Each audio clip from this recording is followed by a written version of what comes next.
mas ao teu bendito e santo nome. Não a nós, mas a ti, Senhor, seja dada a glória. Não a nós, Senhor, não a nós, mas ao teu bendito e santo nome. Não a nós, mas a ti, Senhor, seja dada a glória. Não a nós, Senhor, não a nós, mas ao teu bendito e santo nome.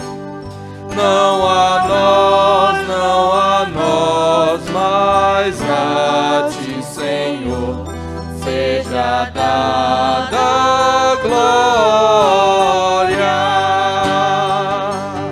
Não a nós, Senhor, não a nós, mas ao teu bendito e santo nome. Não a nós, mas a ti, Senhor, seja dada a glória. Não a nós, Senhor, não a nós, mas ao teu bendito e santo nome. Não a nós, mas a ti, Senhor, seja dada a glória. Seja dada a glória.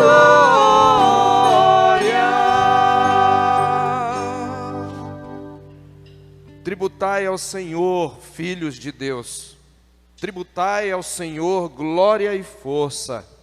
Tributai ao Senhor a glória devida ao seu nome. Adorai o Senhor na beleza da santidade.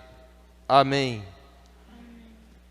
Senhor nosso Deus e Pai, nós queremos bendizer o teu nome, Senhor, nome que ultrapassa todo bendizer e louvor. E queremos bendizer o nome de Jesus Cristo, nosso Salvador e sumo sacerdote, por meio de quem nos achegamos a Ti. Nós queremos reconhecer, ó Deus, a Tua presença entre nós. Queremos reconhecer a Tua glória, a Tua majestade, a beleza da Tua santidade, que nem os serafins ousam contemplar, e diante da qual só podemos nos manter por causa da permanente intercessão de nosso Senhor Jesus Cristo. Ó Deus, nós reconhecemos a Tua soberania sobre todas as coisas. Nós reconhecemos a Tua santidade majestosa, a Tua pureza infinita, a Tua justiça e a Tua retidão. Nós reconhecemos, ó Deus, que nós somos Teus filhos e pela Tua graça fomos redimidos e chamados para ser uma geração de adoradores.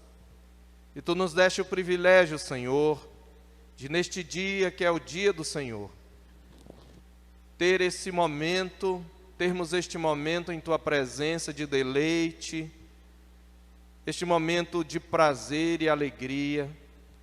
E nós queremos dizer da nossa alegria de estar aqui. E ao mesmo tempo, Senhor, do nosso temor, pois sabemos que estamos diante de um Deus que sonda os corações. E nós contamos, ó Deus, com a assistência do Teu Santo Espírito que em nós habita, para que Ele nos conduza num louvor que agrade a Ti, que dignifique a Cristo, e o Senhor nos edifique nesta noite. Assim, Senhor, nos apresentamos e suplicamos a Tua graça para mais este culto. Enche o coração do Teu povo da alegria indizível e cheia de glória, da bendita esperança em Cristo. Nós te pedimos e te agradecemos estas coisas, em nome do Senhor Jesus. Amém. Coloquemo-nos de pé, meus amados irmãos, e abramos a Escritura para a nossa leitura continuada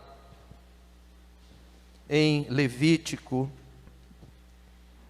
capítulo 21. Leitura da lei do Senhor. Aqui nós temos leis cerimoniais, temos leis morais.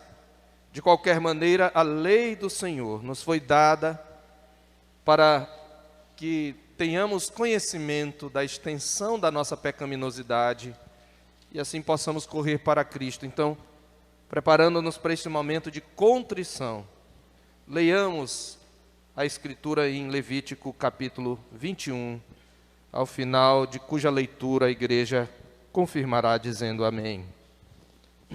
Levítico 21. Assim diz a palavra do Senhor. Disse o Senhor a Moisés: fala aos sacerdotes, filhos de Arão, e dize-lhes: o sacerdote não se contaminará por causa de um morto entre o seu povo, salvo por seu parente mais chegado, por sua mãe, e por seu pai, e por seu filho, e por sua filha, e por seu irmão. E também por sua irmã virgem, chegada a ele, que ainda não teve marido, pode contaminar-se. Este, sendo o homem principal entre o seu povo, não se contaminará, pois se profanaria. Não farão calva na sua cabeça, e não cortarão as extremidades da barba, nem ferirão a sua carne. Santos serão ao seu Deus, e não profanarão o nome do seu Deus, porque oferecem as ofertas queimadas do Senhor, o pão de seu Deus, portanto serão santos. Não tomarão mulher prostituta ou desonrada, nem tomarão mulher repudiada de seu marido, pois o sacerdote é santo a seu Deus. Portanto o consagrarás, porque oferece o pão do teu Deus.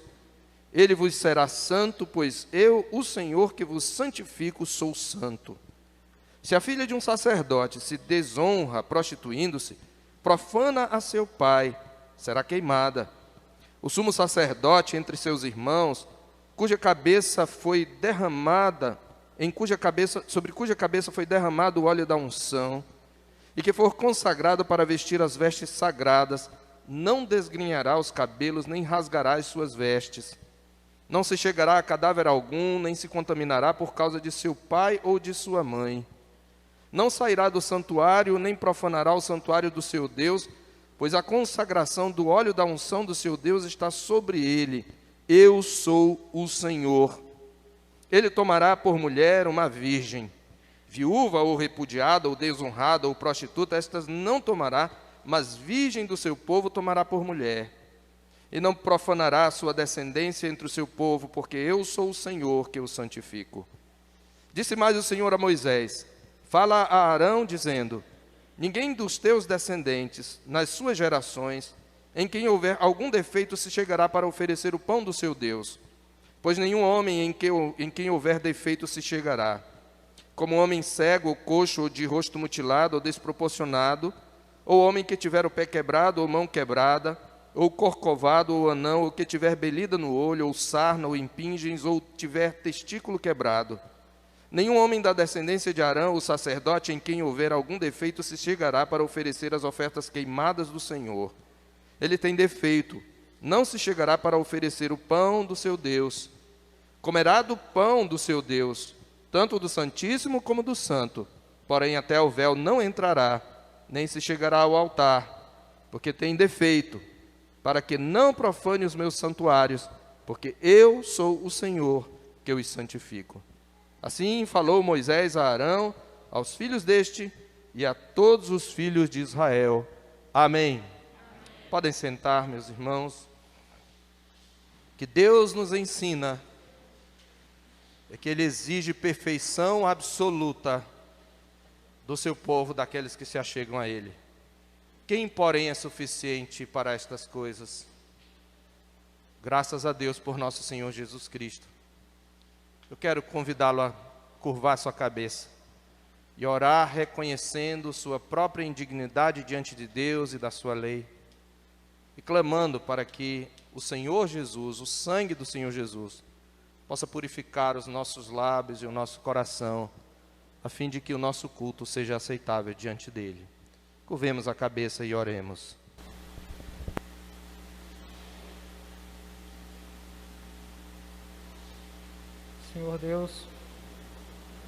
Senhor Deus, Pai eterno, nós te louvamos, Senhor,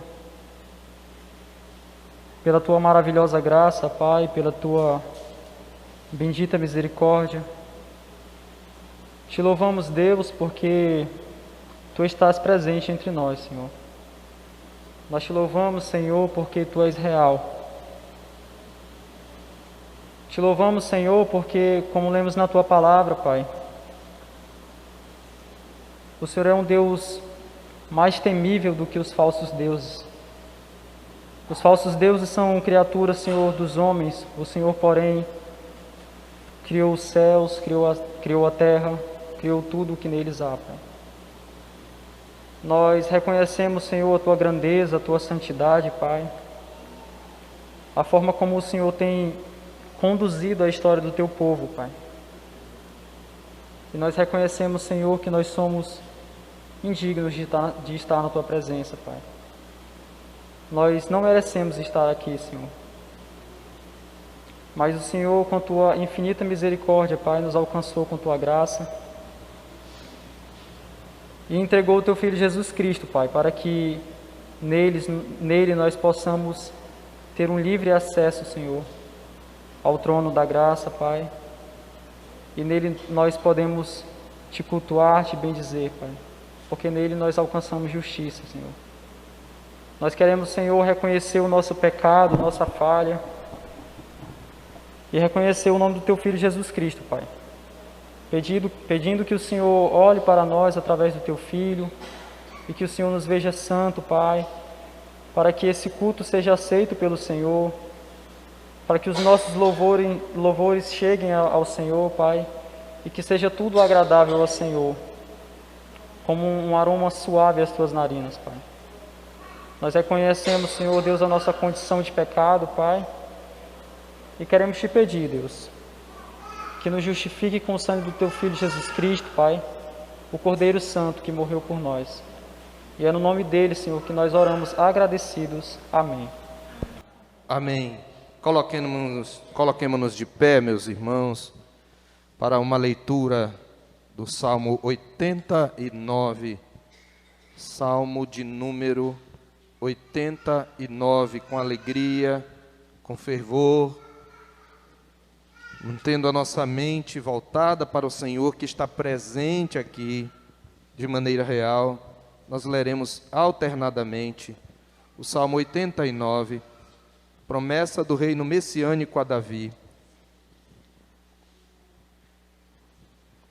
Desculpa, irmãos, é que nós tínhamos um cântico, né? Vamos cantar então e depois nós fazemos os irmãos podem assentar-se.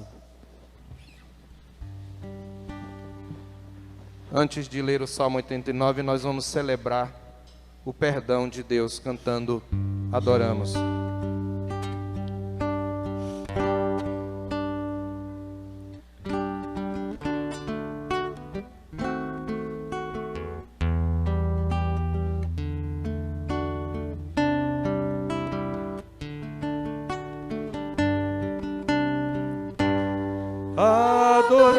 Adoramos, adoramos aquele que venceu. Adoramos, adoramos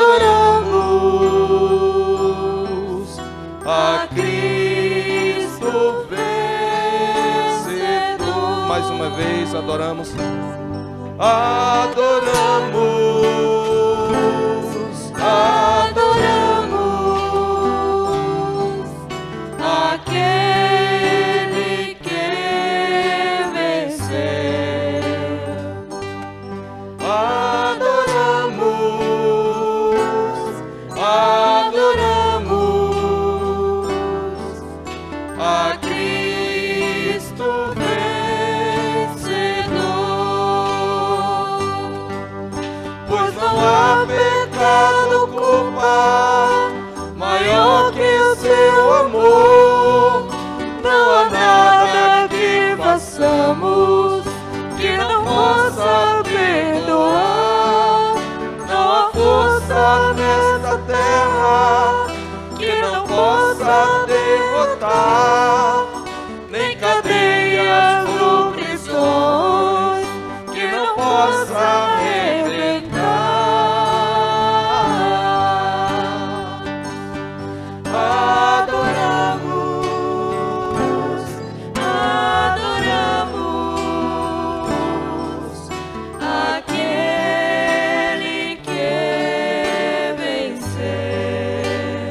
Amém.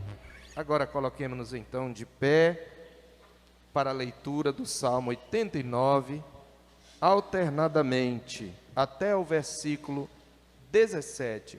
Salmo 89, de 1 a 17, a promessa do reino messiânico a Davi.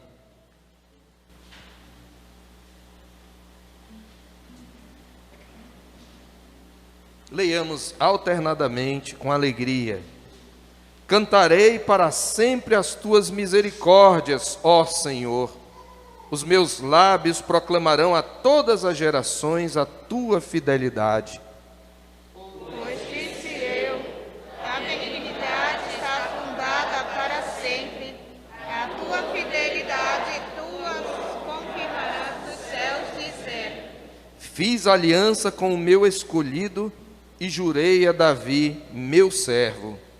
Para sempre estabelecerei a tua posteridade e firmarei o teu trono de geração em geração. Celebram os céus as tuas maravilhas, ó Senhor, e na assembleia dos santos a tua fidelidade. Pois quem dos céus é comparável ao Senhor? Entre os seres celestiais, quem é semelhante ao Senhor? Deus é sobremodo tremendo na assembleia dos santos e temível sobre todos os que o rodeiam. Ó Senhor, Deus dos exércitos, quem é poderoso como tu és, Senhor, com a tua fidelidade ao redor de ti. Dominas a fúria do mar, quando as suas ondas se levantam, tu as amainas. Faltastes a Raabe como ferido de morte, com teu poderoso braço dispersastes os teus inimigos. Teus são os céus, tua a terra, o mundo e a sua plenitude, tu os fundaste. O norte e o sul, tu os criaste. O Tabor e o Hermon exultam em teu nome. O teu braço é armado de poder, forte é a tua mão e elevada a tua destra. Justiça e direito são os fundamentos do teu povo. Graça e verdade te procedem. Bem-aventurado o povo que conhece os vivas de júbilo, que anda, ó Senhor, na luz da tua presença. Em teu nome de contínuo se alegra, na tua justiça se exalta. Porquanto tu és a glória de sua força, no teu favor avulta o nosso poder. Amém. Cantemos um cântico que é baseado nos versos 1 e 6 do nosso Salmo. Cantarei para sempre as tuas misericórdias. Cantemos com alegria, celebremos o Senhor.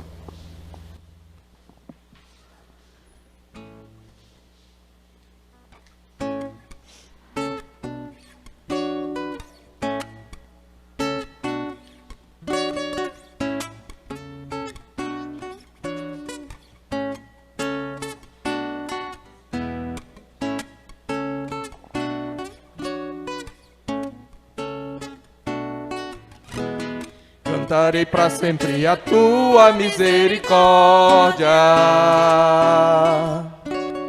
Os meus lábios proclamarão a todas as gerações a tua fidelidade. Cantarei para sempre a sua misericórdia.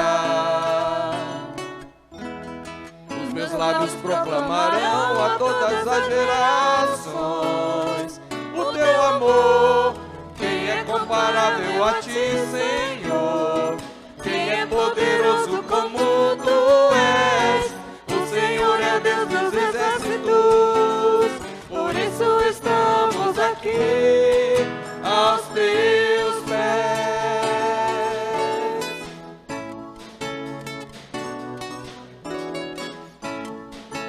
Cantarei para sempre as tuas misericórdias.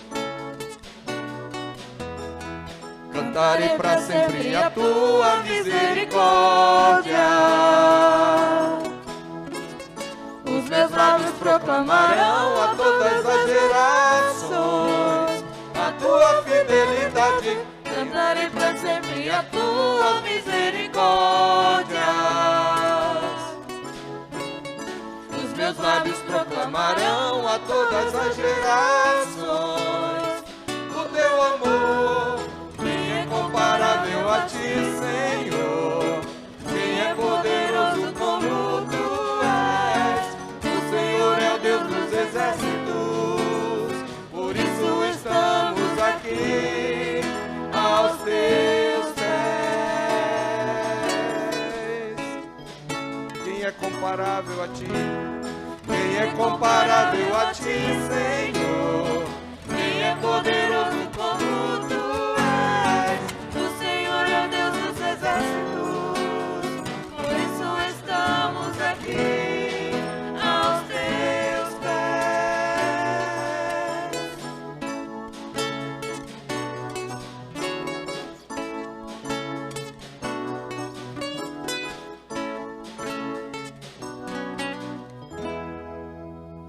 Amém. Oremos, exaltando o nome desse Deus cujas misericórdias duram para sempre.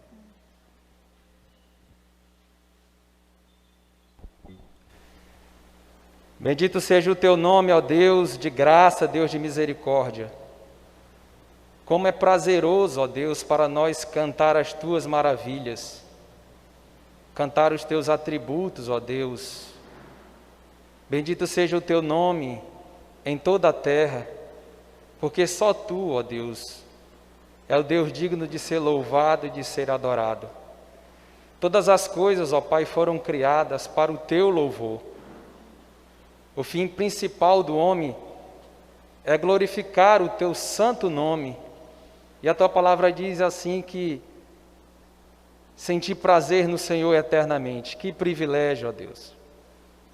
Que maravilha é para nós cantarmos a um Deus que é santo, santo, santo. Obrigado a Deus, porque isso só é possível, porque Cristo Jesus, o nosso sumo sacerdote, Ele é o mediador entre Deus e o homem.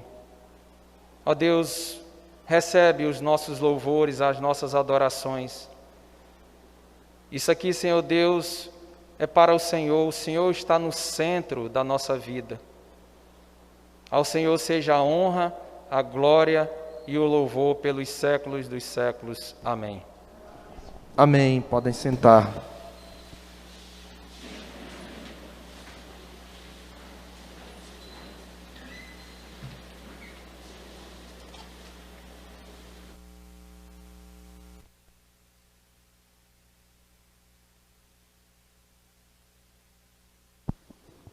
Quero convidar os irmãos a abrirem a Escritura em Gênesis capítulo 49, lembrando que estamos dando sequência a esta série de exposições, já quase concluindo o livro de Gênesis. Começamos ainda no ano passado, e como tem sido praxe, temos pregado em toda a Escritura. Gênesis 49, nós leremos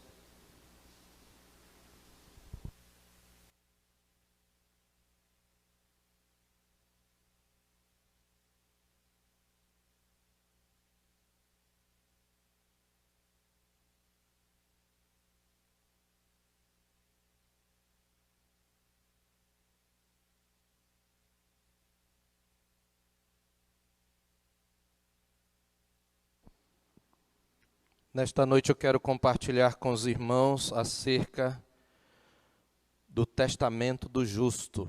Na semana passada nós falamos sobre a velhice do justo, contemplando a velhice de Jacó, quando ele chama José e ele adota os seus filhos para serem como que seus descendentes diretos, legalmente falando, e ele os abençoa, dando a José a primogenitura.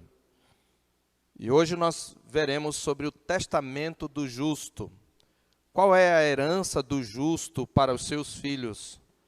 Esta herança equivale à herança do próprio Deus, que fez de Jacó cabeça pactual, ou como chamamos, cabeça federal, e como tal, como mediador de aliança, ele pronuncia a bênção.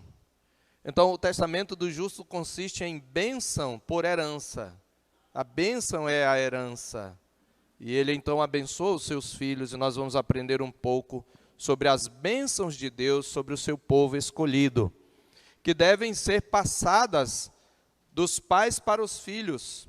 Os pais devem trazer e transmitir esse legado, essa herança para os seus filhos.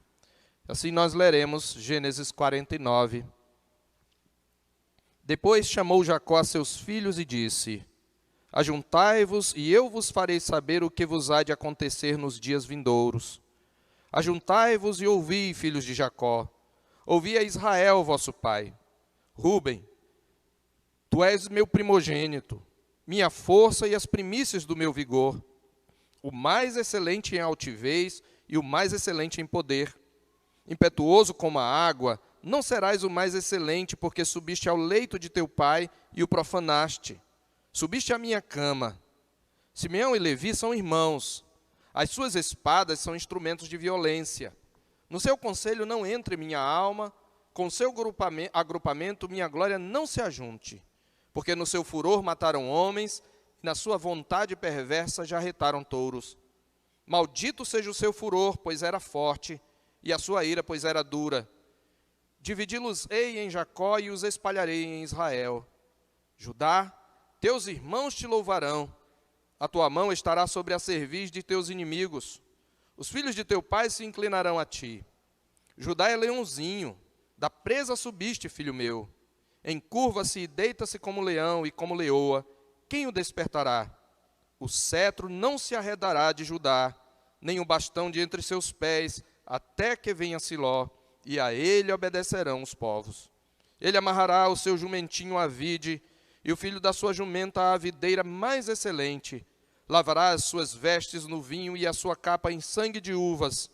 Os seus olhos serão cintilantes de vinho e os seus dentes brancos de leite. Zebulon habitará na praia dos mares e servirá de porto de navios, e o seu limite se estenderá até Sidom. Issacar é jumento de fortes ossos, de repouso entre os rebanhos de ovelhas. Viu que o repouso era bom e que a terra era deliciosa. Baixou os ombros à carga e sujeitou-se ao trabalho servil. Dan julgará o seu povo como uma das tribos de Israel. Dan será serpente junto ao caminho, uma víbora junto à vereda que morde os talões do cavalo e faz cair o seu cavaleiro por detrás. A tua salvação espero, ó Senhor. Gade, uma guerrilha o acometerá, mas ele a acometerá por sua retaguarda. Asser, o seu pão será abundante e ele motivará delícias reais. Naftali é uma gazela solta. Ele profere palavras formosas. José é um ramo frutífero junto à fonte. Seus galhos se estendem sobre o muro. Os flecheiros lhe dão amargura, atiram contra ele e o aborrecem. O seu arco, porém, permanece firme, e os seus braços são feitos ativos pelas mãos do poderoso de Jacó, sim, pelo pastor e pela pedra de Israel, pelo Deus de teu pai, o qual te ajudará, e pelo Todo-Poderoso, o qual te abençoará com bênçãos dos altos céus, com bênçãos das profundezas, com bênçãos dos seios e da madre. As bênçãos de teu pai excederão as bênçãos de meus pais, até ao cimo dos montes eternos. Estejam elas sobre a cabeça de José e sobre o alto da cabeça do que foi distinguido entre seus irmãos. Benjamim é lobo que despedaça. Pela manhã devora a presa e à tarde reparte o despojo. São estas as 12 tribos de Israel, e isto é o que lhes falou seu pai, quando os abençoou. E a cada um deles abençoou segundo a bênção que lhe cabia. Depois lhes ordenou, dizendo: Eu me reúno ao meu povo, sepultai-me com meus pais na caverna que está no campo de Efron, o Eteu, na caverna que está no campo de Macpela, fronteiro a Manre, na terra de Canaã, a qual Abraão comprou de Efron com aquele campo em posse de sepultura. Ali sepultaram Abraão e Sara, sua mulher. Ali sepultaram Isaque e Rebeca, sua mulher. Ali sepultei Lia. O campo e a caverna que nele está, comprados aos filhos de Et. Tendo Jacó acabado de dar determinações a seus filhos, recolheu os pés na cama e expirou, e foi reunido ao seu povo. Amém. Senhor nosso Deus, abre os nossos olhos para que vejamos as maravilhas da tua lei. E a despeito do teu instrumento, fala ao coração do teu povo, ó Senhor. Nós te pedimos em nome de Jesus. Amém. Meus amados irmãos, lá em 1 de Pedro, capítulo 3, verso 9, está escrito que nós fomos chamados a fim de recebermos bênção por herança. A bênção é uma herança que o Senhor Deus nos deixou através de nosso Senhor Jesus Cristo para nós, seu povo.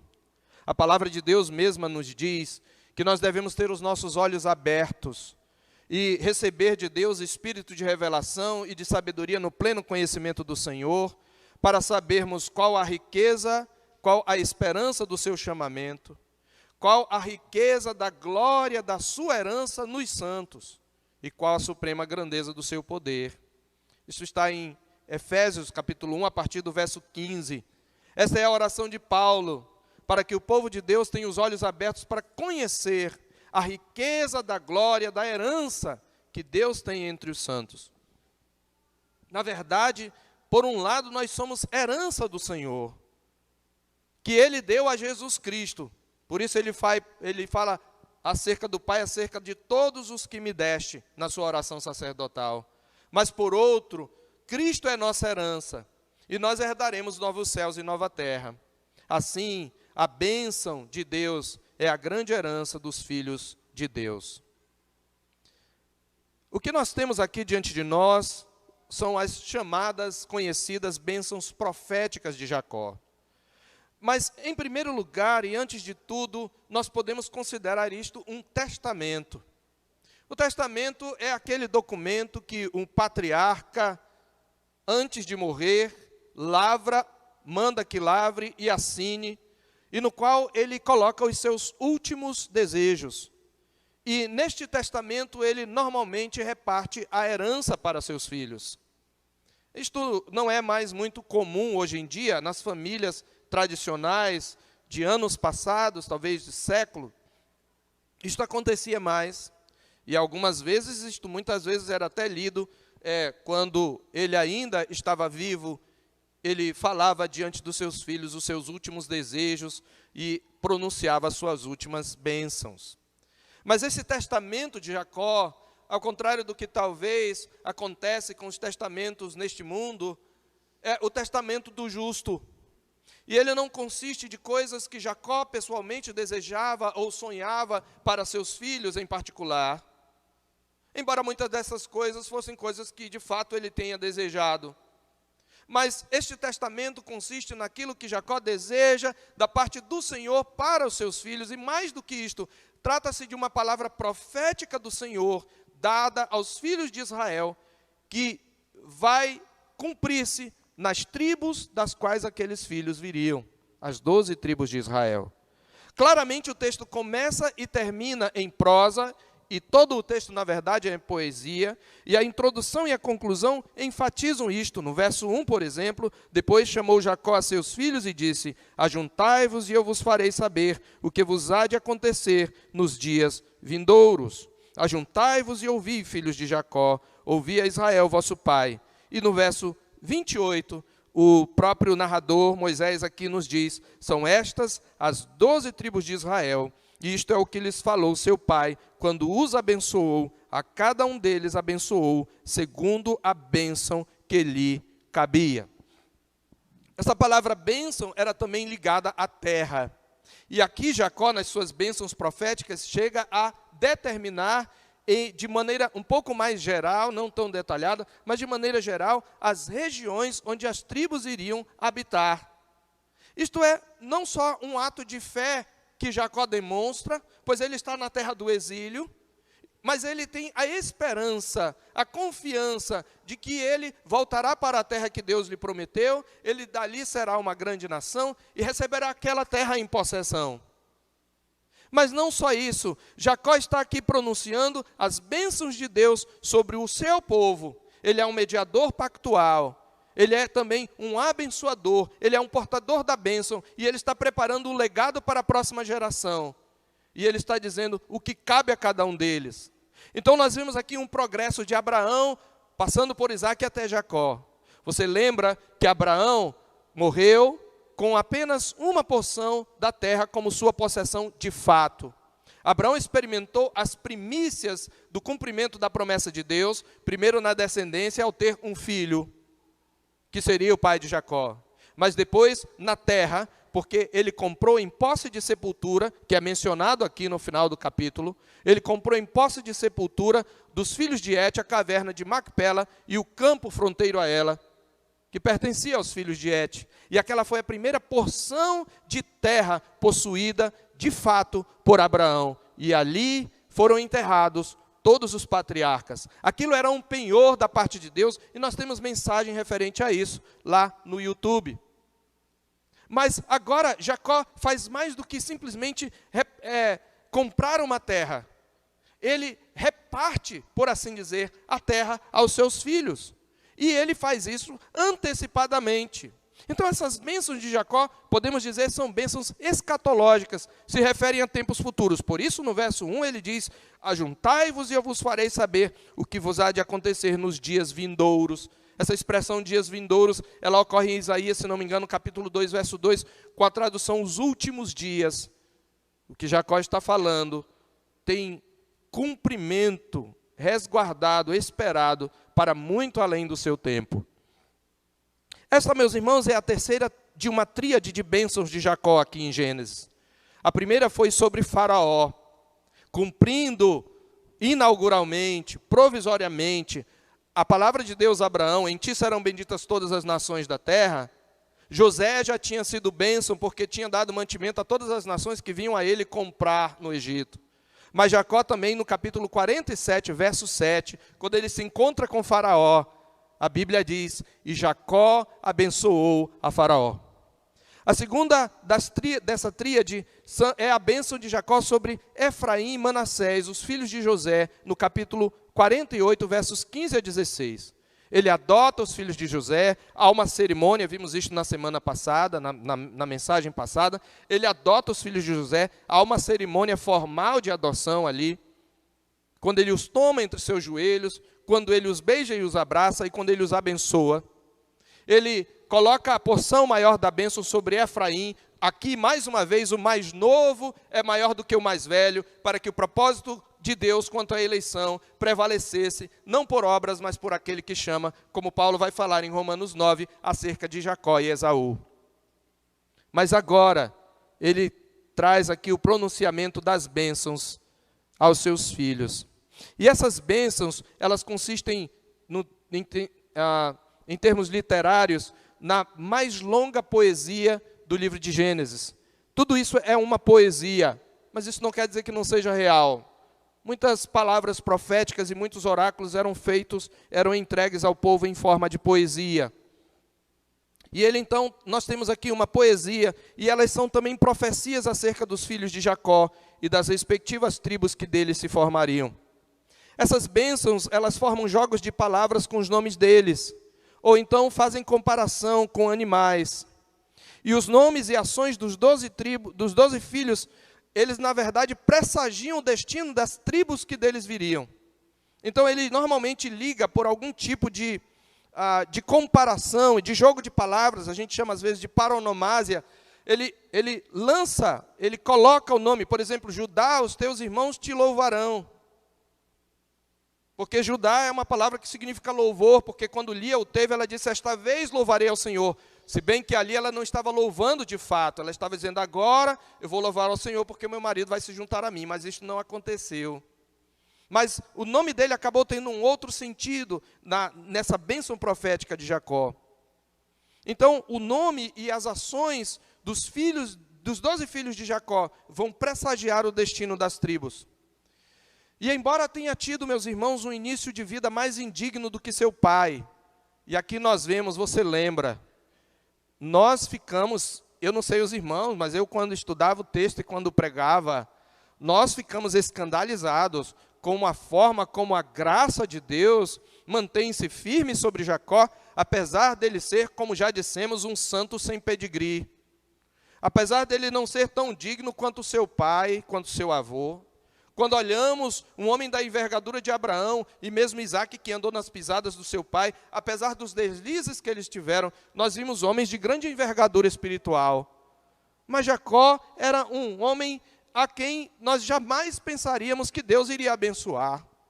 Ele começa a sua jornada procurando suplantar o irmão por meio do engano, em conluio com a mãe, engana o próprio pai na sua velhice, aproveitando-se da sua cegueira. E muitas coisas acontecem na sua família que nós ainda vamos mencionar, mas o ponto aqui é que nós estamos vendo aqui nós vimos na semana passada a velhice do justo e os vislumbres da graça. E nós vimos aqui essa graça na vida de um Jacó maduro, agora no fim da sua vida, mas em termos espirituais maduro, renovado, como um portador da bênção, transmitindo a bênção com autoridade aos seus filhos como cabeça pactual. E o que nós percebemos aqui nesta bênção, antes de tudo, é que embora tenha tido um início de vida mais indigno do que seu pai, a graça persistente deu a Jacó um fim mais glorioso, tanto em termos de descendência, como em termos de caráter, do que o fim de seu pai. Seu pai teve apenas 2 filhos. Jacó tem 12, e dele sairão as 12 tribos. Mas não apenas isto. Veja, enquanto Isaac pronunciou sua bênção a um filho só, a um só filho, a portas fechadas, criando rivalidade e uma guerra em família, Jacó impetra sua bênção publicamente, dando a cada filho que lhe cabia por mandado do Senhor. Isaac, que começou bem a sua vida, com aquela história tão linda do casamento, em que o servo de Abraão, através de obedecendo o seu Senhor, e em dependência de Deus, em oração, escolhe Rebeca para Isaac, mas no final, você sabe, Deus já havia dito, antes que eles fizessem o bem e o mal, o mais velho servirá ao mais moço, e Isaac tentou reverter essa bênção, e na hora de chamá-lo, nós já vimos isto em mensagens anteriores, quando o pai ia abençoar seus filhos, mesmo que ele tivesse um filho a quem ia dar a primogenitura, ele chamava a todos, e a cada um deles ele dava um tipo de bênção. Então, Isaac era para ter chamado Jacó e Esaú e concedido a bênção, mas ele sabia da promessa que havia feito Deus a Rebeca. E para evitar que o propósito de Deus prevalecesse, como se assim pudesse, Isaac chama apenas Esaú. Então ele não é de todo inocente. Mas Rebeca, espreitando, soube daquilo e realizou e fez uma trama para enganar Isaac, que também é pecaminosa. Então, enquanto Isaac pronuncia sua bênção a um só filho a portas fechadas, criando rivalidade, Jacó impetra sua bênção publicamente, dando a cada filho que lhe cabia por mandado do Senhor. Além disso, enquanto Isaac, tendo os olhos escurecidos, você lembra lá, diz em Gênesis 27, que ele tinha os olhos escurecidos, também não conseguia ver com os olhos da fé, porque se baseou no cheiro, no tato, no gosto, e se enganou achando que Jacó era Esaú. Jacó, igualmente escurecido de vista, como está escrito no capítulo anterior, no entanto viu pela fé o cumprimento das bênçãos pactuais. Cego dos olhos, Jacó consegue enxergar mais longe do que Isaac. Vejam o que a graça faz, meus amados, na vida de um pecador. Vejam que aqui se cumpre aquele princípio de Romanos 5,20, e que onde abundou o pecado, superabundou a graça. Isto é esperança para nós. A graça é soberana e suplanta o pecado. Exceto os primeiros 4 filhos de Jacó, esse pronunciamento não é feito por ordem cronológica de nascimento, mas na ordem das esposas. Se você observar, Jacó, ele primeiro pronuncia a bênção sobre os 6 filhos de Lia. Issacar e Zebulon vêm logo depois de Judá, e eles na verdade são o 9º e o 10º. Mas eles são aqui colocados em 5º e 6º. Depois vem os filhos de Bila, Dan e Naftali. Depois os filhos de Zilpa, Gade e Asser. E por fim os filhos de Raquel, José e Benjamim. Então nós vemos que começa com Lia e termina com Raquel. E a introdução e a conclusão das bênçãos apresentam o propósito dessa bênção profética, que é apontar as bênçãos particulares às 12 tribos de Israel e sua participação dentro do destino comum da nação santa. Meus irmãos, o que nós temos aqui para a nossa aplicação, e eu quero fazê-la em 5 princípios, o que nós estamos vendo diante de nós são as bênçãos de Deus sobre o seu povo escolhido. Nós não vamos nos deter nos detalhes, porque você tem aqui 12 bênçãos, vamos dizer. Nós temos 12 pronunciamentos, 12, dentro de um oráculo, nós temos como se fossem 12 oráculos, um para cada filho de Jacó. E se nós fôssemos destrinchar isso daqui, nós levaríamos muito mais do que uma mensagem. Mas eu quero destacar alguns princípios que se aplicam às bênçãos de Deus sobre nós, e também as nossas bênçãos que nós precisamos transmitir a nossos filhos, que são essas bênçãos de Deus, das quais nós somos portadores. E alguns princípios que nós aprendemos sobre as bênçãos de Deus sobre o seu povo escolhido, são os seguintes. Primeiro, as bênçãos de Deus sobre o seu povo escolhido, nós verificamos aqui, são bênçãos concedidas pela palavra divina. A mesma palavra, Jacó aqui, ele não está, como eu falei, tão somente transmitindo um desejo pessoal para os seus filhos. É claro que isto é um desejo pessoal, pois aquilo que Deus planejou para ele, agora ele já abraçou pela fé. Então ele pode dizer que aquilo é um seu desejo, mas antes disso foi desejo do Senhor. E depois de muita luta, depois de quebrantá-lo, agora coxo e cego, é que ele reconhece isto. De modo que o que Jacó faz aqui é profetizar sobre seus filhos. E não é um profetizar nos moldes pós-modernos, ou nos moldes das denominações neopentecostais. Eu imagino uma coisa que eu desejo para você, eu profetizo sobre você, e ela acontece porque minha palavra tem poder. Não é neste sentido, este sentido é totalmente estranho ao princípio bíblico da profecia. A profecia, na verdade, parte de uma revelação que Deus concede a Jacó. Ele aqui está cheio do Espírito Santo e ele está pronunciando aquilo que Deus ordenou a ele que pronunciasse. Ele atua como um juiz também. Então, quando nós dizemos que são bênçãos concedidas pela palavra divina, é que esse pronunciar das bênçãos de Jacó são palavras do próprio Deus. É Deus quem está falando. E isto é significativo, porque quando nós olhamos o livro de Gênesis, nós vamos perceber que a mesma palavra criativa que abriu Gênesis e comunicou as bênçãos criacionais, dizendo, crescei, multiplicai-vos, enchei a terra, agora encerra o livro, comunicando bênçãos à humanidade eleita. E aqui existem bênçãos criacionais, que são concentradas em todos os filhos, mas especialmente em José, e temos bênçãos ligadas à redenção, que são concentradas em Judá. Então, as bênçãos criacionais e as bênçãos da redenção são pronunciadas sobre o povo da aliança, sobre a nova humanidade. De modo, meus irmãos, que no início, claro que há uma distinção, porque no início foi por um ato imediato do próprio Deus. O próprio Deus, quando nada havia, disse, haja luz, e houve luz. Produza a terra, haja separação entre águas, e apareça a porção seca. E assim se fez. E depois o próprio Deus diz, crescei, multiplicai-vos, enchei a terra, tanto aos animais, como disse também aos homens. E essas bênçãos foram pronunciadas pelo próprio Deus de maneira imediata. Aqui uso o termo técnico, no sentido de sem mediação. Mas aqui é a mesma palavra de Deus, só que através do seu cabeça pactual. Por isso, Jacó fala como um profeta inspirado. Ajuntai-vos e eu vos farei saber o que vos há de acontecer nos dias vindouros. As bênçãos, então, meus irmãos, de Jacó, revelam o poder eficaz da palavra inspirada.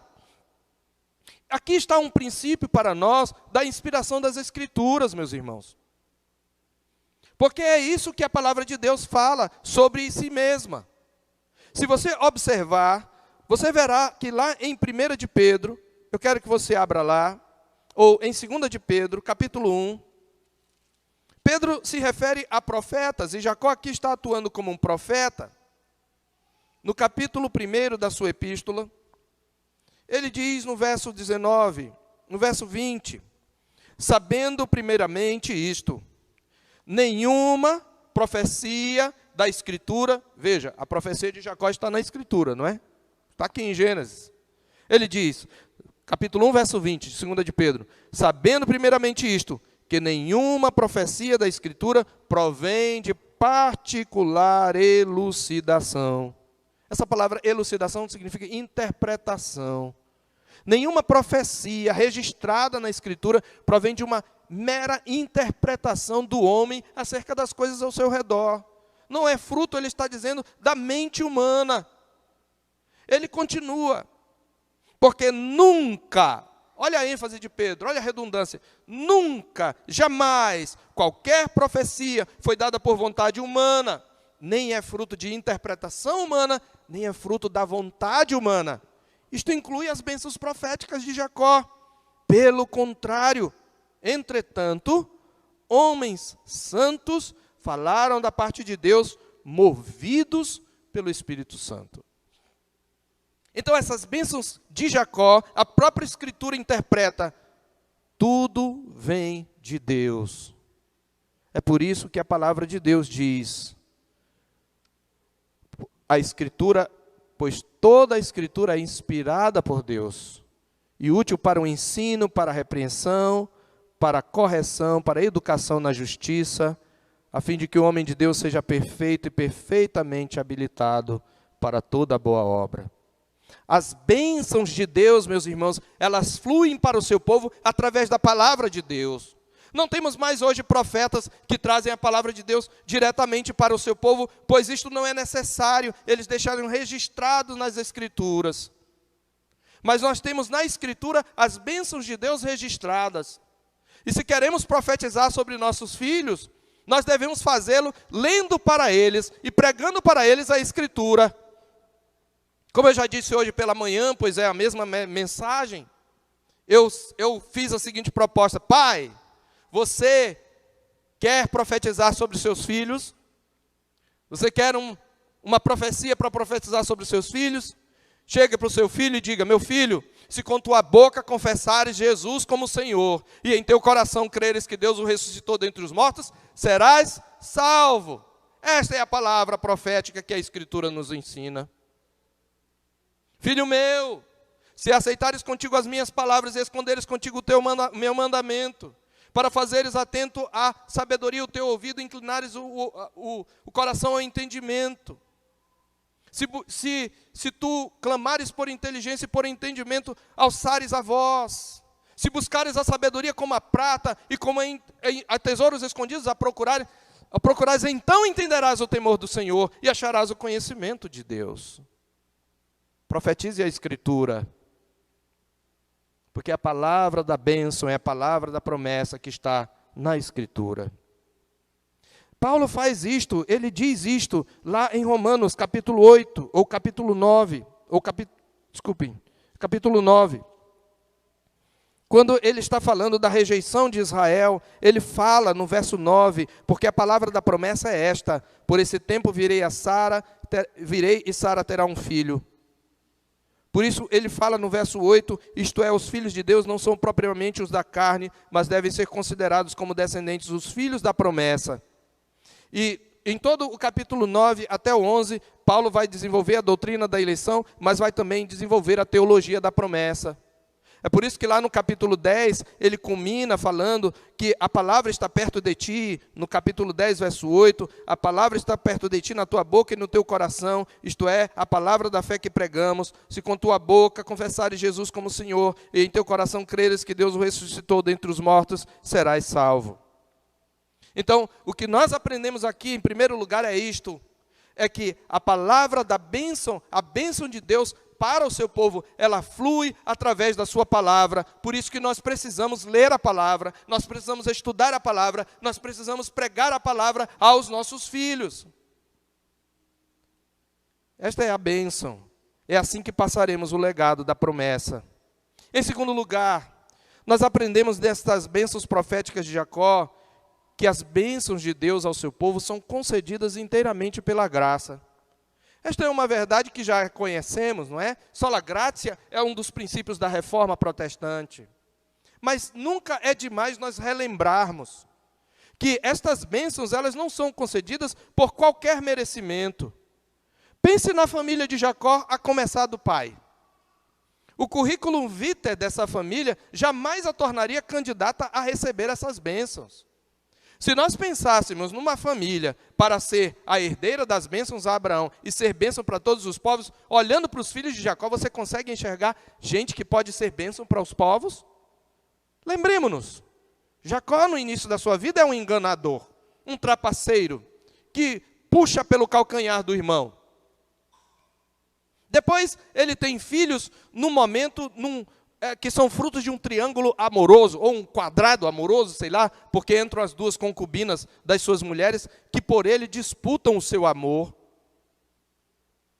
E elas o alugam, até uma chega a alugá-lo para a outra. Nós vimos isto, a guerra de ídolos. Está lá a mensagem no YouTube.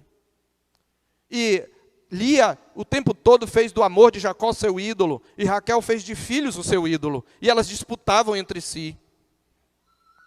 Depois então seus filhos foram nascendo no ritmo ofegante, e eles cresceram, e Jacó por negligência deixou sua filha ir visitar as filhas da terra, e ela foi estuprada, e foi raptada, e ficou na casa de Siquém.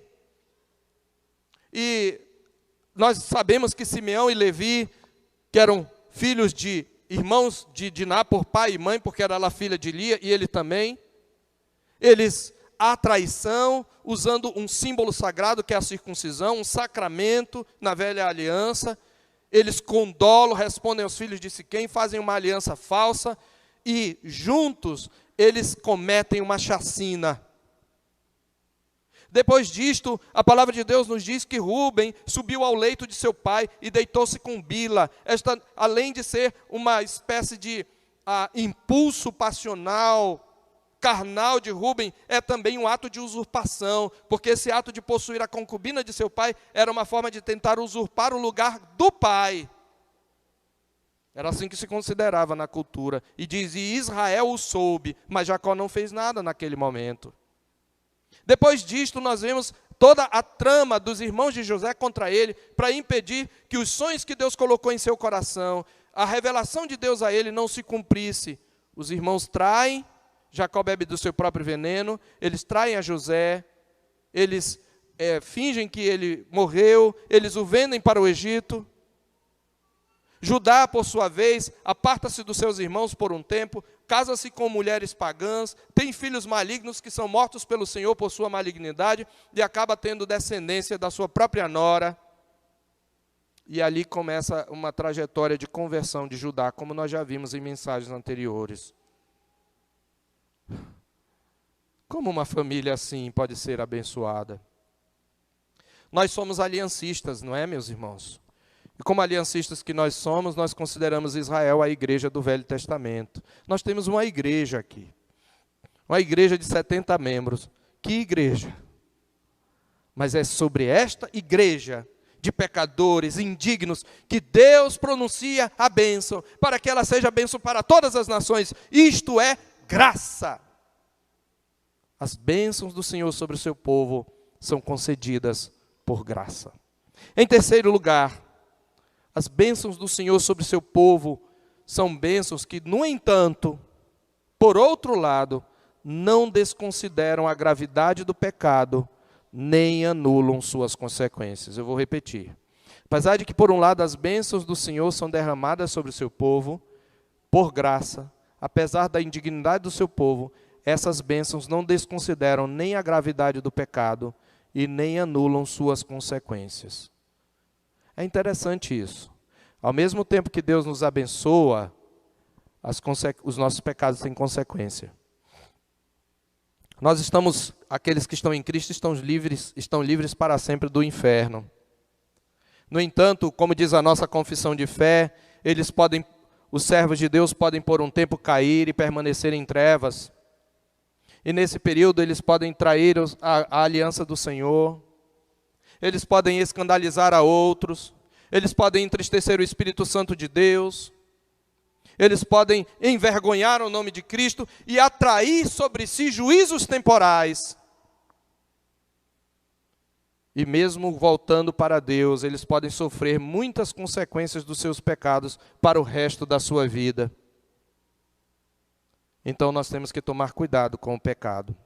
Onde é que nós vimos isso na bênção de Jacó? E aqui eu entro na bênção propriamente e apenas em um ponto. Eu quero chamar a sua atenção para Rúben, Simeão e Levi. As profecias sobre eles anunciam castigos para os crimes cometidos no passado. E como no caso de Esaú, nós podemos chamá-las de antibênçãos. Nós não vamos chamá-las propriamente de maldição, porque essa palavra maldição na Bíblia tem um peso muito forte. Lá, desde o Gênesis, a serpente é amaldiçoada. Deus diz, maldita és entre todos os animais. A terra é amaldiçoada, mas Adão e Eva não são amaldiçoados, embora sobre eles esteja a maldição da aliança. Porque se eles fossem amaldiçoados por Deus, não haveria esperança. Mas logo depois, na próxima geração, Caim é amaldiçoado. Deus diz, maldito és por sobre a terra. E João vai nos dizer que Caim era filho da serpente, filho do maligno. Posteriormente, nós temos o filho de Noé, Cã, e na verdade, ele amaldiçoou o filho do seu filho, que é Canaã, já uma maldição pré-anunciada sobre os cananeus. Então você vai ver essa maldição que é pronunciada, e mesmo para Esaú, Isaac não pronuncia uma maldição, mas é o que a gente chamaria, alguns comentaristas chamam de antibênçãos. Você lembra? Logo depois de abençoar Jacó, Esaú chorando disse, não tem nenhuma bênção para mim, meu pai.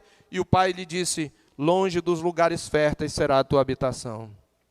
Viverás da tua espada. Não é exatamente uma maldição, porque ele vai viver, mas vai ser difícil.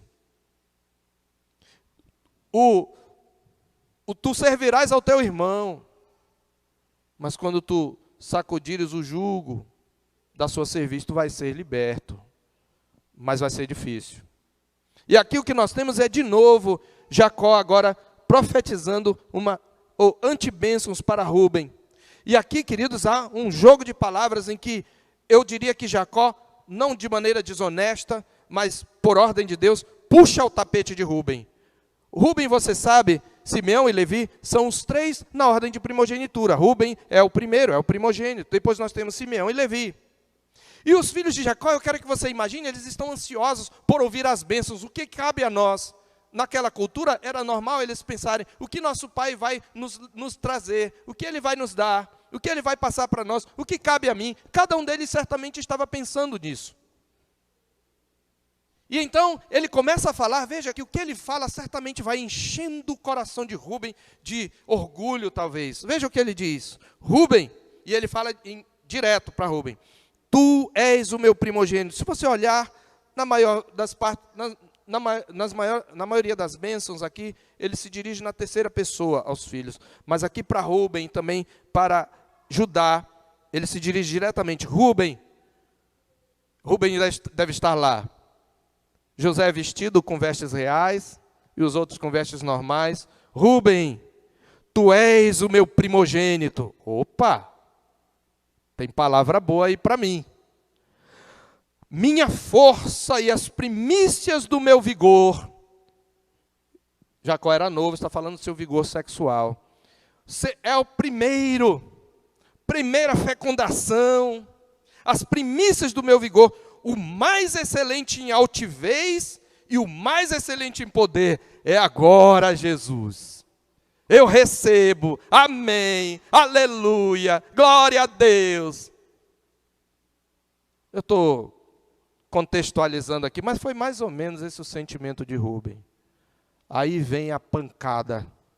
Impetuoso como a água, não serás o mais excelente, porque subiste ao leito de teu pai e o profanaste, subiste à minha cama. É interessante, ele coloca lá nas alturas, mas ele diz, você vai descer, sabe por quê? Porque você subiu, usurpando um lugar que era meu. E aí, Rúben, imagina, está lá nas alturas, buf! Esse é o momento de Rúben ser julgado por ter profanado o leito do seu pai. Meus irmãos, isto tem efeitos. Eu falei que as palavras de Jacó sobre os seus filhos pressagiam o destino das tribos. Rúben é censurado aqui em discurso direto. E quando nós olhamos a história posterior de Israel, após estabelecidos em Canaã, os rubenitas praticamente somem da história. Eles estão lá, mas você não os vê destacados na história. Nenhum profeta, nenhum juiz, nenhum rei jamais veio da tribo de Ruben. A única liderança que a tribo de Ruben exerceu sobre Israel, registrada na Escritura, foi na rebelião de Datã e Abirão, em Números 16:1. Tinha Coré, dos filhos de Levi, e tinha Datã e Abirão, que eram dos filhos de Ruben. A única liderança deles é liderança para a rebelião. Mas ele tem mais palavra de juízo. Veja, ele não está amaldiçoando exatamente Ruben, ele vai receber a parte geral da herança que cabe ao povo de Deus, mas ele vai sofrer as consequências do seu pecado. E presta atenção, irmão, os seus descendentes também.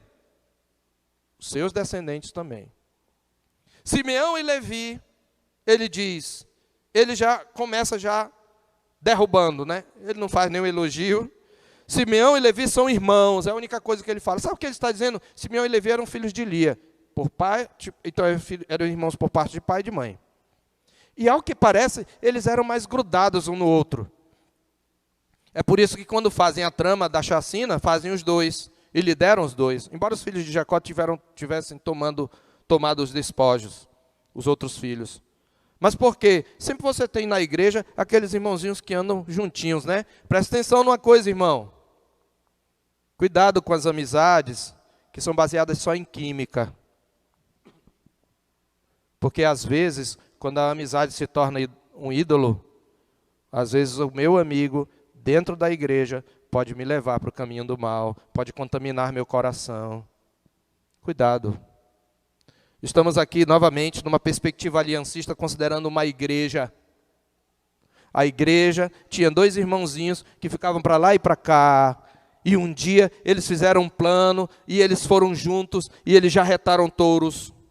E a ênfase de Jacó aqui, o jogo de palavras faz um contraste entre juntar e espalhar. Eles são irmãos, as suas espadas são instrumentos de violência. No seu conselho, quer dizer, eles quando se reúnem, não entre em minha alma. No seu agrupamento, observe, tudo falando de união. Há unidade que é abominável ao Senhor. Ele diz, no seu conselho não entre minha alma, com o seu agrupamento minha glória não se ajunte. Porque no seu furor mataram homens e na sua vontade perversa já retaram touros. Maldito o seu furor, pois era forte, e a sua ira, pois era dura. Eles são juntinhos? Qual é a palavra de Jacó? Dividi-los-ei em Jacó e os espalharei em Israel. Nunca mais eles vão andar juntos. Nunca mais eles vão andar juntos. Veja, Simeão e Levi partilham da mesma condenação e destino. A sua brutalidade nessa antibênção é ressaltada. Quando nós olhamos também na história, nós vemos que a tribo de Simeão ela foi absorvida pela tribo de Judá. Simeão praticamente se espalhou e sumiu dentro da tribo de Judá, do território da tribo de Judá. E Levi, como sabemos, uma tribo de sacerdotes, foi espalhada entre as tribos de Israel. Contudo, meus irmãos, mesmo essas antibênçãos ainda são atos da graça, é preciso que se diga. Pois, como observou Bruce Waltke, comentando esse texto, ao remover Ruben por seu turbulento e incontrolado impulso sexual, Jacó salva Israel, ao menos temporariamente, de uma liderança leviana. E também, de igual modo, ao amaldiçoar a crueldade de Simeão e Levi, Israel está restringindo sua cruel temeridade de dominar. Então, a Bíblia diz, lança fora o escarnecedor, e com ele se irá a contenda. Cessarão as demandas, as intrigas. É por isso, meus queridos, as bênçãos de Deus, a graça de Deus não anula a gravidade do pecado. É por isso que a igreja precisa aprender a exercer disciplina. A igreja precisa aprender a não só exercer, mas amar a disciplina, submeter-se à disciplina, porque a disciplina é o ato pelo qual a igreja tira o fermento do meio da massa. Porque um pouco de fermento, diz a palavra de Deus, leveda a massa toda. E muitas vezes nós nos deixamos levar por amizades, por uma química. Mas a palavra de Deus, você sabia que em Israel Deus ordenava guerra civil? Se uma tribo se desviar do Senhor, todas as outras tribos vão voltar contra ela e vão destruí-la. Está ordenado guerra civil.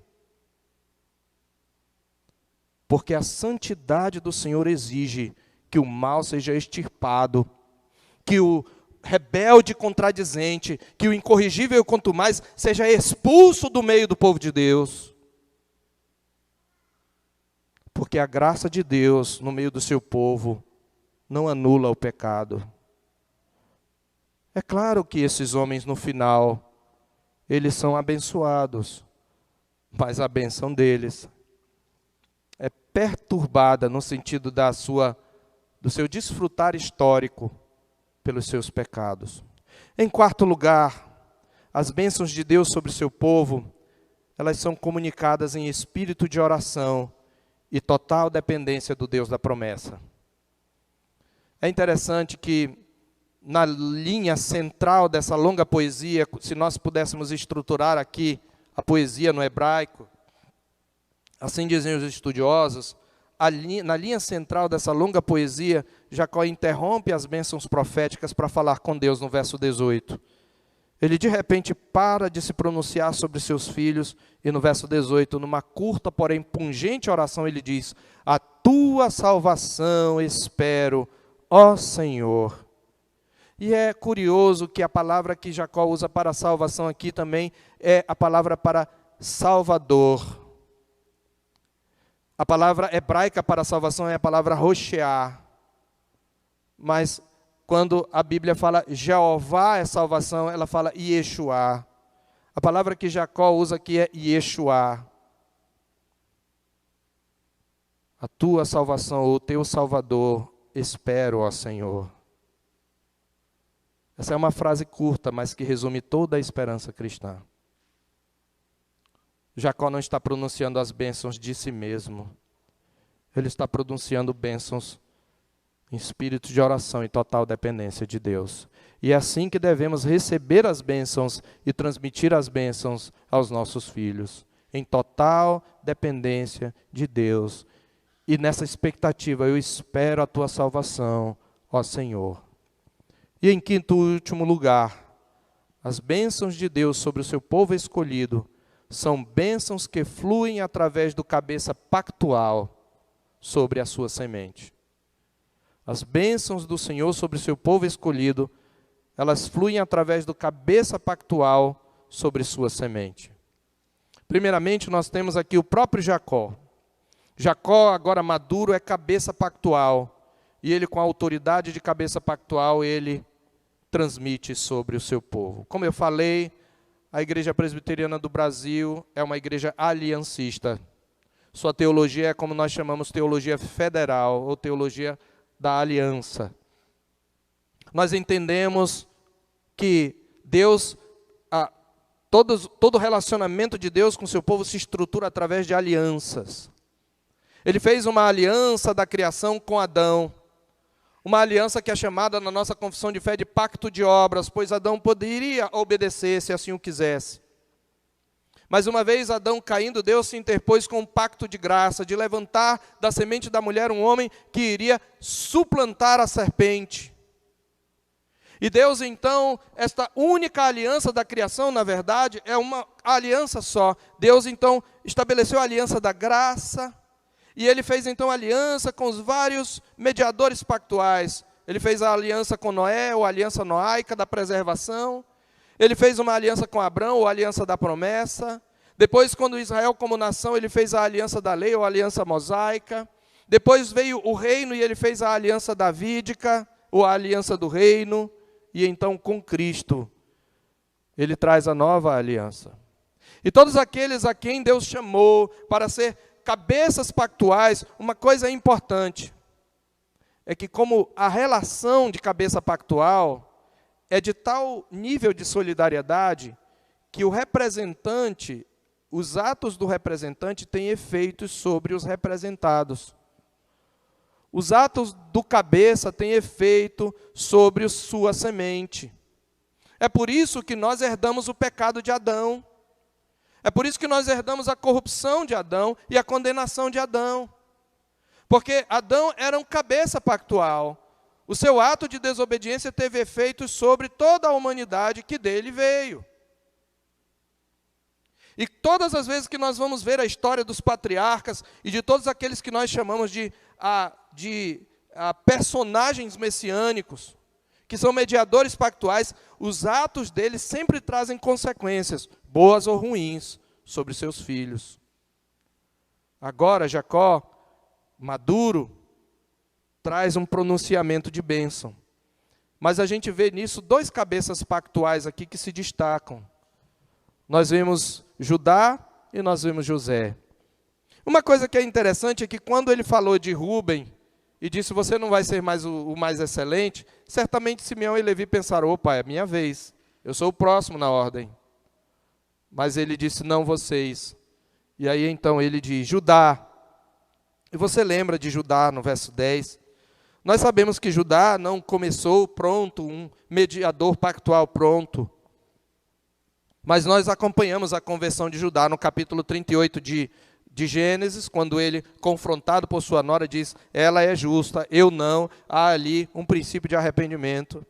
Depois, no capítulo 42 de Gênesis, ao contrário de Rúben, que diz, mata os meus filhos se eu não trouxer Benjamim, Judá diz, olha, eu vou ser responsável por Benjamim, e como ele age ali como cabeça pactual, ele se coloca no lugar de Benjamim, eu vou ser pessoalmente responsável pela proteção do rapaz, tu demandarás da minha mão, pai, deixa nós irmos para não morrermos de fome. E quando ele está ali diante de José, no capítulo 44, que eles descobrem aquele copo de José no saco de mantimento de Benjamim, um estratagema de José para mais uma vez provar seus irmãos. O que acontece? Eles rasgam suas vestes e Judá faz aquele discurso comovente, e nesse discurso, Judá se oferece para ficar no lugar de Benjamim. Ele se oferece a sua vida pelo mais novo. Observe o que temos aqui. Judá, lá em Gênesis capítulo 44, no verso 33, agora, pois, fique teu servo em lugar do moço, por servo de meu senhor, e o moço que suba com seus irmãos. Judá, que tinha proposto vender José lá no início da história, agora propõe ficar no lugar do mais novo. O que é que você está vendo aqui? Não é um princípio do Evangelho? O primogênito oferece-se para morrer no lugar do mais novo. Este é um princípio do Evangelho. Não foi isso que Cristo fez? A Bíblia diz que Ele é o primogênito dentre os mortos, que Ele é o primogênito dentre muitos irmãos, lá em Romanos 8. Ele morreu pelos mais novos, embora Ele não tenha cometido pecado. Eu costumo dizer que todas as vezes que um personagem ele age mal, ele comete pecado, ele reflete a nossa imagem, a imagem do homem pecador que nós somos e mulheres pecadoras que nós somos. Mas todas as vezes que um personagem bíblico age bem, age virtuosamente, ele está refletindo Cristo.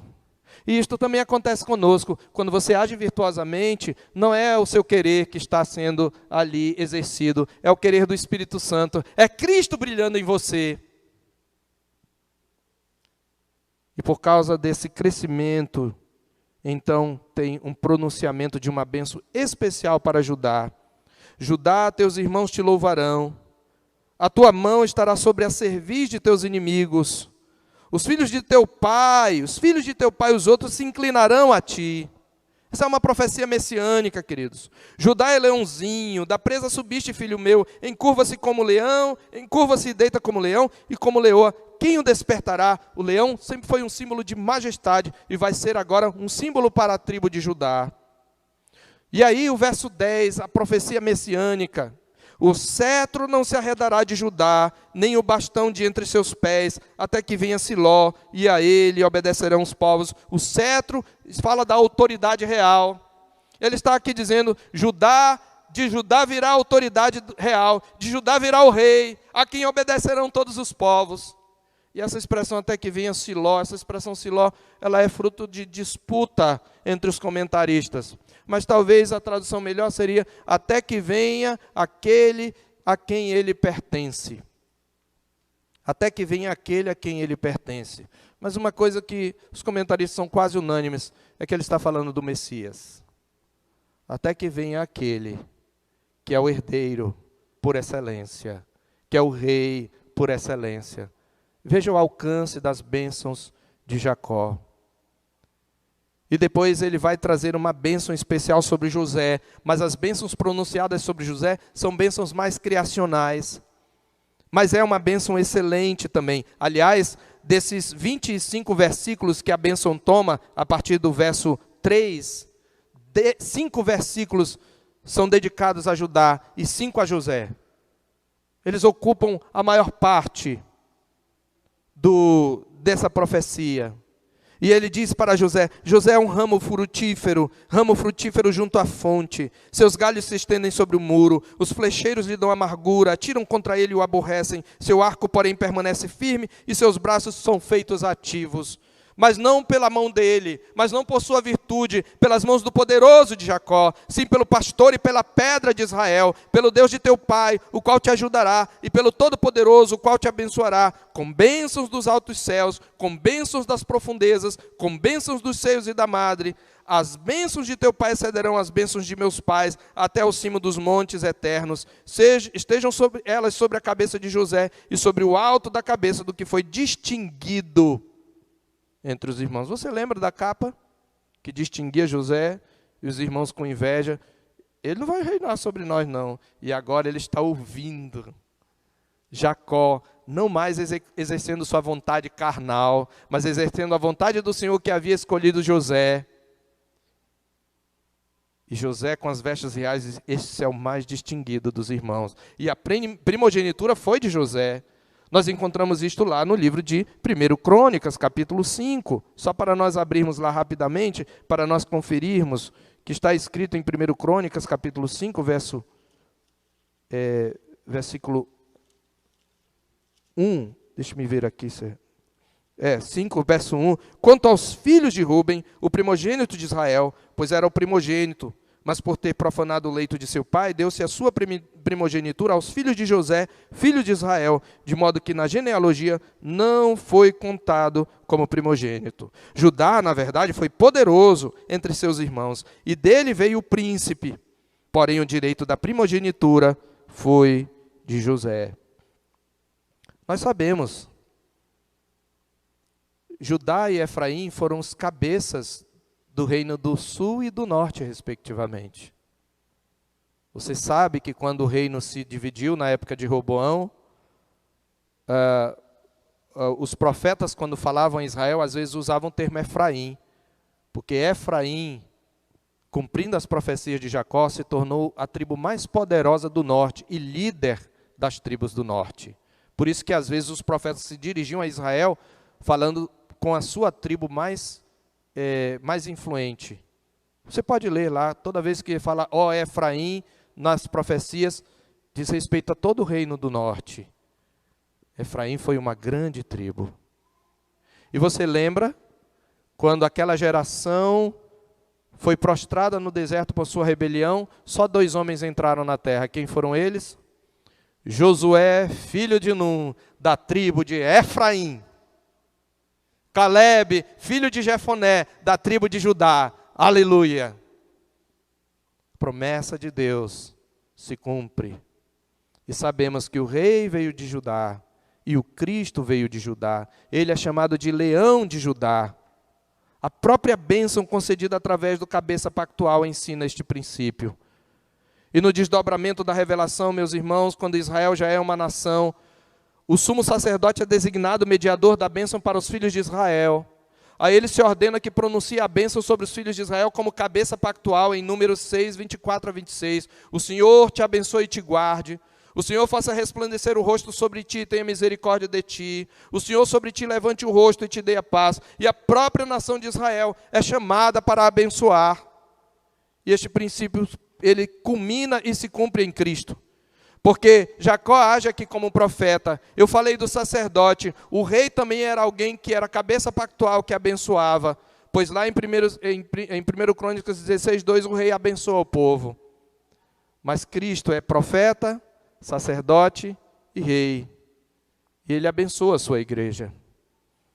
Vamos ver como esse descendente de Judá abençoa a sua igreja. Já estamos chegando à conclusão. Em Lucas 24, na sua ascensão, versículos 50 e 51, está escrito: então os levou para Betânia, Jesus ressurreto, e erguendo as mãos, os abençoou. O novo Israel é abençoado.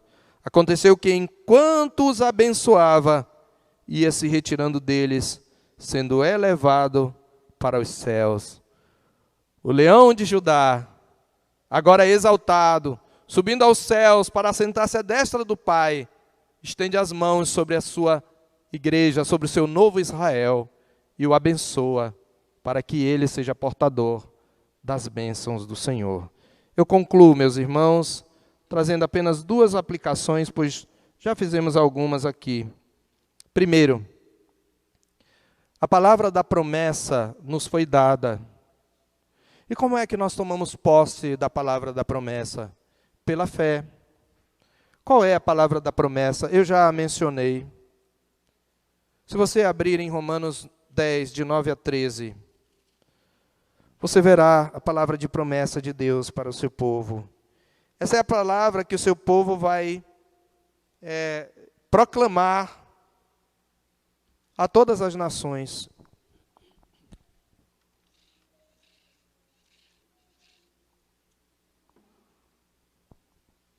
Lá está escrito, Romanos capítulo 10, desde o verso 6, mas a justiça decorrente da fé assim diz, e ele está citando Deuteronômio 30, de 12 a 14.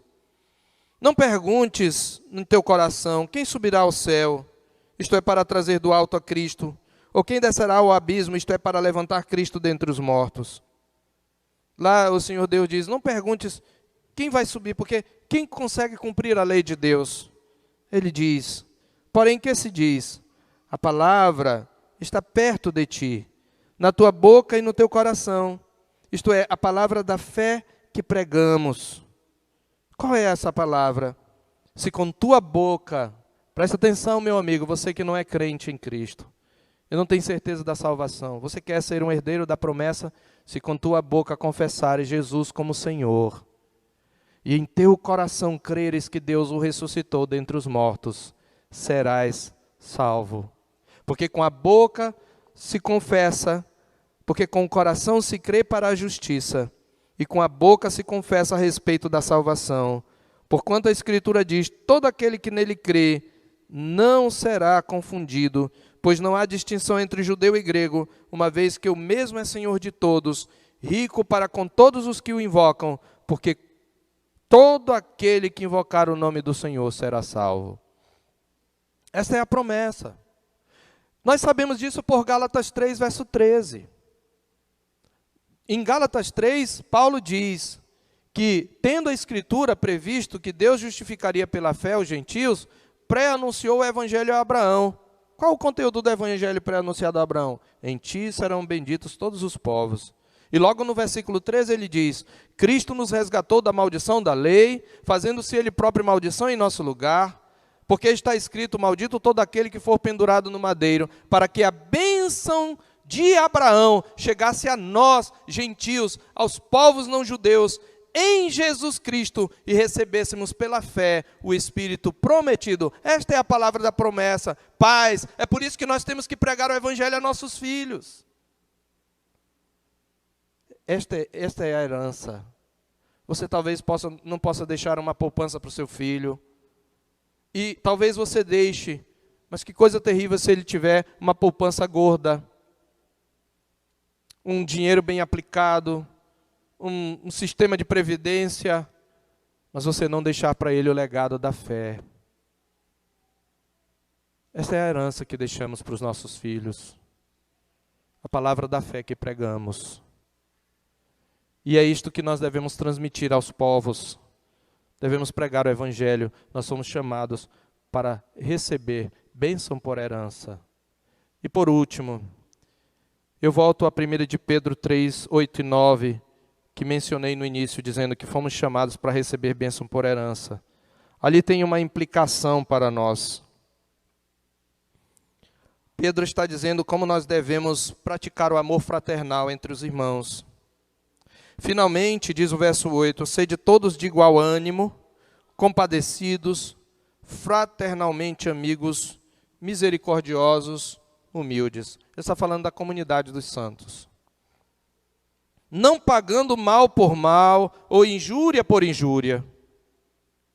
O que é injúria? Injúria é a humilhação pública. É a ofensa pública. É quando você é tratado de maneira indigna. Então, ele está dizendo, mesmo que você seja injuriado, tratado publicamente de maneira indigna, mesmo que você sofra o mal, não pague o mal por mal ou injúria pela injúria. Pelo contrário, bem dizendo, você deve responder o mal com o bem, e deve responder a injúria com bênção. Por quê? Pois para isto mesmo fostes chamados, a fim de receberdes bênção por herança. Sabe o que ele está dizendo? Que nós não só somos herdeiros da bênção, que nós não somos o ponto final da bênção. Essa bênção tem que fluir através de nós para outros. É isso que ele está dizendo. Vocês foram chamados para receber a bênção por herança e transmiti-la a outros. Então, no seio da comunidade, vocês não devem tratar, não devem responder a injúria com injúria. Mas vocês devem bem dizer. E, meus irmãos, precisamos admitir quão frequentemente nós respondemos a injúria por injúria. Até mesmo aquilo que não é de fato uma injúria, mas por causa do nosso orgulho, fere o nosso orgulho e nos ofende. Até mesmo quando nós achamos que somos tratados com injustiça, mesmo que de fato não estejamos sendo tratados, pois muitas vezes o nosso senso de justiça ele é contaminado pelo pecado. E normalmente nós olhamos a justiça como favorecendo a nós. Como bem advertiu Jesus, nós costumamos olhar o nosso erro como um argueiro no olho e o erro do outro como uma trave no olho. E muitas vezes nós tratamos o irmão com injúria, sem antes nem ir com ele e ouvi-lo e ganhá-lo, como a Bíblia diz. E quando nós fazemos assim, nós agimos contrário ao amor. Nós não fomos chamados para isso. Nós não fomos chamados para amaldiçoar.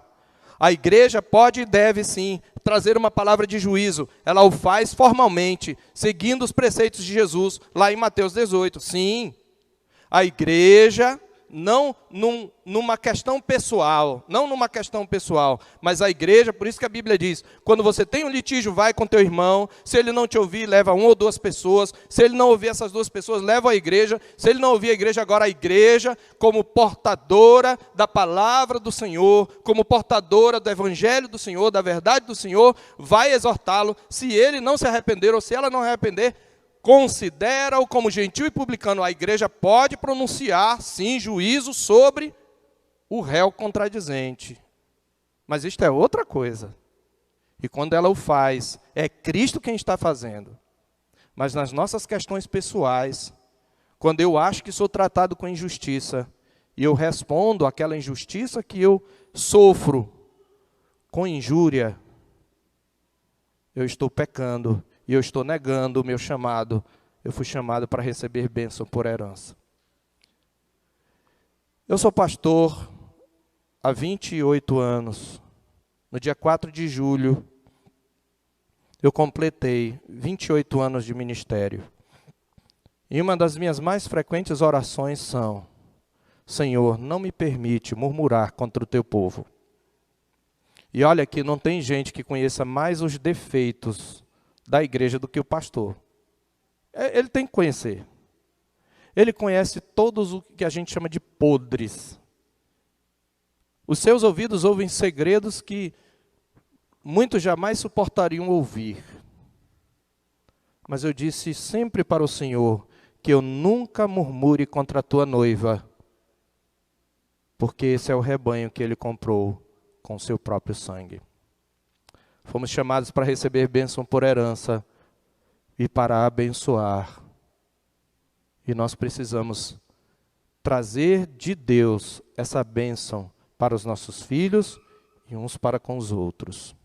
Curve sua cabeça, feche os seus olhos, enquanto isso eu peço que o grupo de música venha.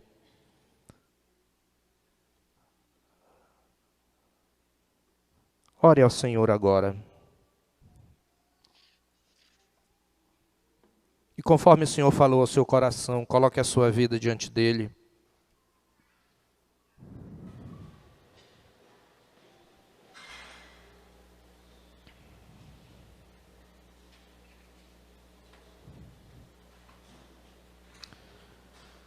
Senhor nosso Deus, a Tua palavra é tão maravilhosa, é tão exata, é tão verdadeira, ela expõe o nosso coração. Ó Deus, que o Senhor nos ajude a examinarmos uns aos outros, ou nos examinarmos a nós mesmos, e a buscarmos, ó Deus, ver como é que nós estamos lidando com essa missão, com essa vocação, de sermos herdeiros e transmissores da bênção. Que possamos refletir sobre como estamos vivenciando isto para com nossos filhos, porque muitas vezes nós pensamos muito na herança que vamos deixar em termos financeiros, em estabilidade, quando tudo que eles precisam é estabilidade espiritual. Também queremos, ó Deus, pedir que Tu nos ensines a temer o pecado, sabendo que ainda que sejamos o povo eleito, o Senhor não deixa de punir os pecados do Teu povo, e que nós, como Teu povo, precisamos reconhecer a gravidade do pecado e tratá-lo com seriedade na nossa vida e como igreja. Ajuda-nos, sobretudo, a olhar para Cristo, o leão de Judá, aquele a quem obedecerão todos os povos, aquele diante de quem todas as nações virão para dizer: grandes e admiráveis são as Tuas obras, ó Senhor Deus Todo-Poderoso. Justos e verdadeiros são os Teus caminhos, ó Rei das nações. Quem não temerá e não glorificará o Teu nome? Pois os Teus atos de justiça se fizeram manifestos. Que o Senhor nos ajude, ó Senhor, a sermos herdeiros e a sermos transmissores da bênção. Como foi Jacó, que a mesma graça que o burilou, que o moldou, possa nos moldar. Em nome de Jesus, amém. Grandes, Rei das nações, vamos cantar. E se alguém trouxe dízimo ou oferta, pode colocá-lo aqui no gasofilácio enquanto cantamos. Em ordem, esperando uns aos outros para evitar aglomeração, seguindo o protocolo.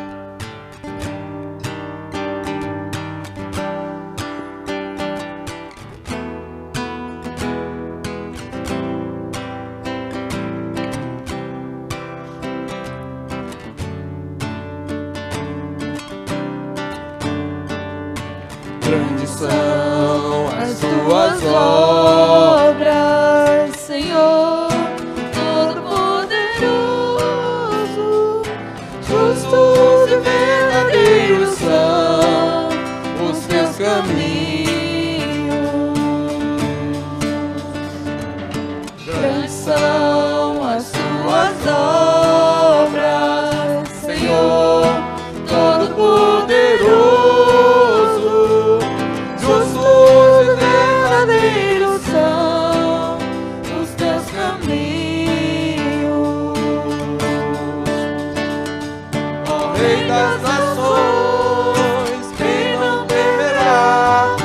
Glorificará Teu nome, ó Rei das nações. Quem não Te louvará, pois só Teu nome é santo, ó Rei das nações. Quem não temerá, quem não glorificará Teu nome, ó Rei das nações.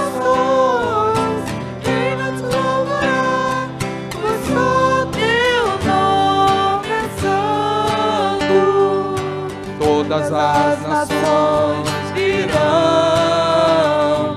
e adorarão diante de Ti, pois os Teus atos de justiça se fizeram manifestos. Todas as nações virão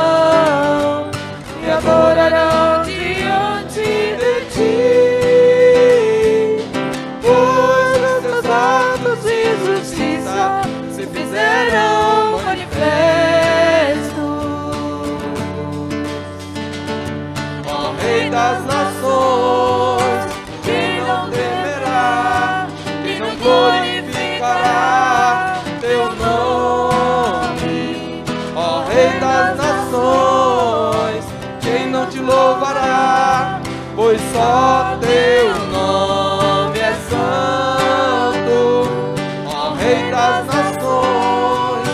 Quem não temerá, quem não glorificará teu nome, ó Rei das nações? Quem não te louvará, pois só teu nome é santo. Que o Senhor vos abençoe e vos guarde. Que o Senhor faça resplandecer o rosto sobre vós e tenha misericórdia de vós. Que o Senhor sobre vós levante o rosto e vos dê a paz.